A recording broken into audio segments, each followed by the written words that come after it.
Hi students, today we are going to start our physics class of 6th chapter is matter pure as per the September syllabus. Okay. Before going to start the main topic of the lesson, we will have some prerequisites which will help us to understand this concept in a easy manner.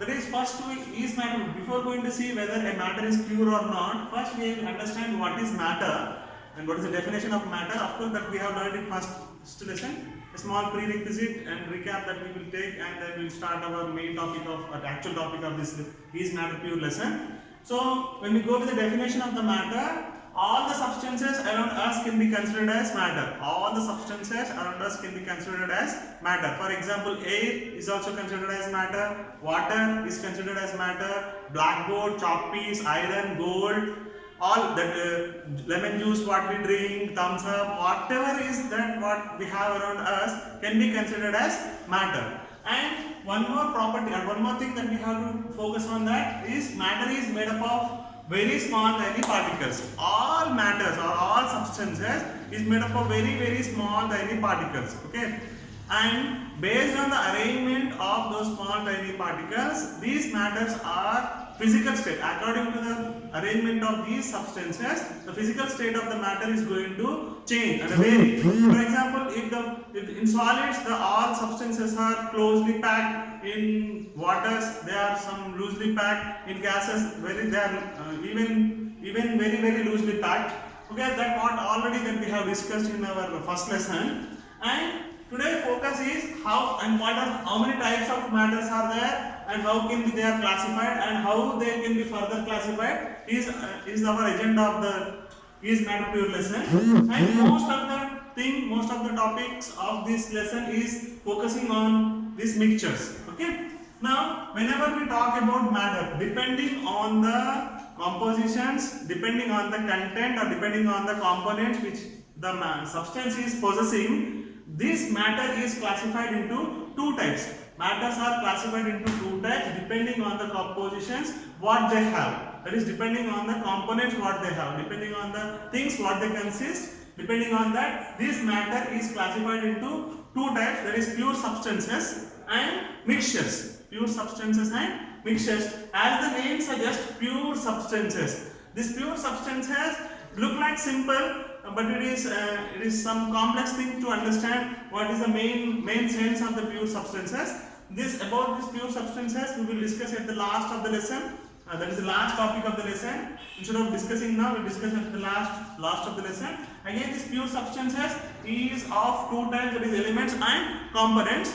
And just at this point, just we will understand what is the sense and what is the definition of this pure substances, so that it will be helpful to understand what is the definition of mixture. Okay. The components of a substance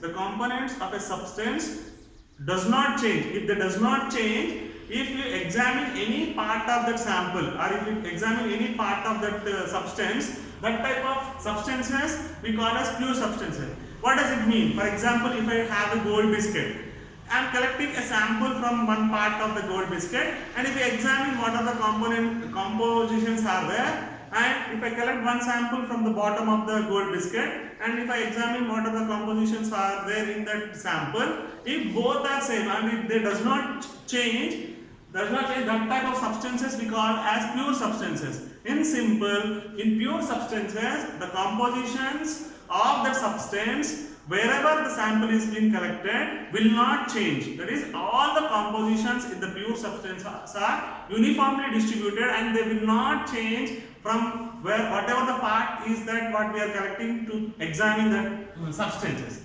Okay. Now we talk about mixtures.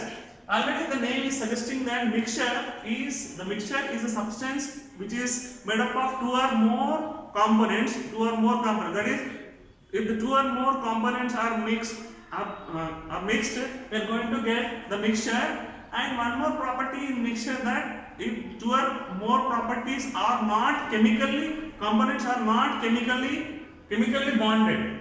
Okay, they might be bonding physically, but they are not chemically bonded.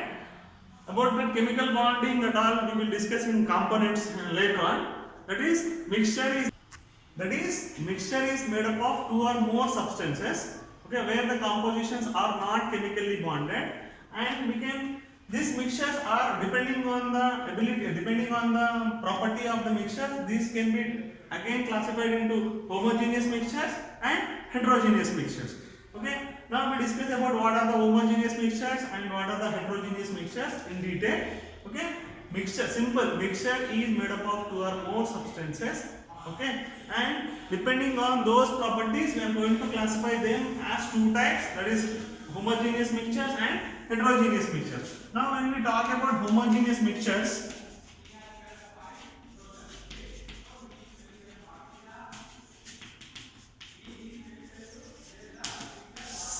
when we talk about homogeneous mixtures are again, as per the name, again they are made up of two substances, where those two substances are the two components are uniformly distributed throughout the substance.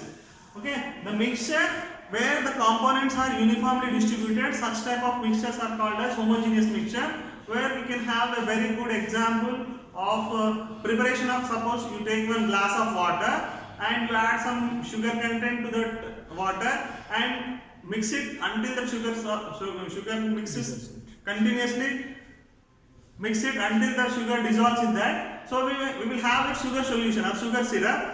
Take the sugar syrup, a sample and taste from the top and bottom. Wherever you take the sample, the same sample will get the same taste throughout that sample. That is, sugar is uniformly distributed. The sugar sample is made up of water and sugar, where the components of the sugar solution is uniformly distributed. In the same way, the lemon juice also. If you take a glass of water and if you squeeze that lemon, and if you add some sugar and if you add a pinch of salt and if you continuously dissolve it until they mix throughout that, and we have that same taste and from wherever you take that sample to taste. Okay, that is, this lemon juice is made up of lemonade and sugar, water and salt, where these all four components are uniformly distributed to prepare that lemon juice. Okay, I hope you understood what is homogeneous mixture is.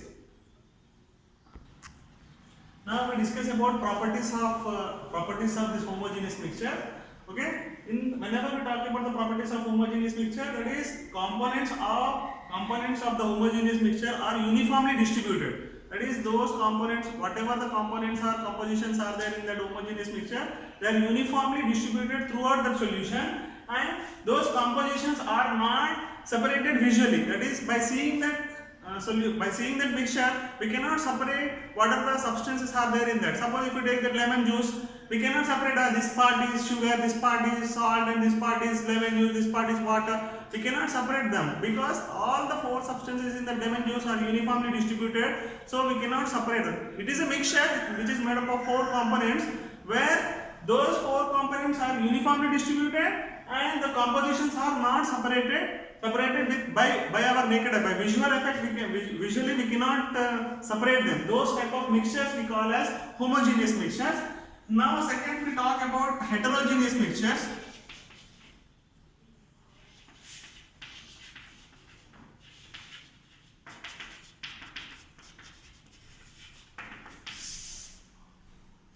See, heterogeneous mixtures are same, and based on the definition, if the components are uniformly distributed, we call as homogeneous mixture. Say, if the components in a mixture, if they are not uniformly distributed, the type of mixtures we call as heterogeneous mixture. The best example is that take a glass of water and add some sand or add some mud in that and try to dissolve it continuously. After some time, if you see that sand particles will be settled at the bottom of that water, where that sand is not uniformly distributed throughout the water. The components are not uniformly distributed, and the compositions can be separated by visually. The sand and water we can separate visually. That type of mixtures we call as heterogeneous mixture.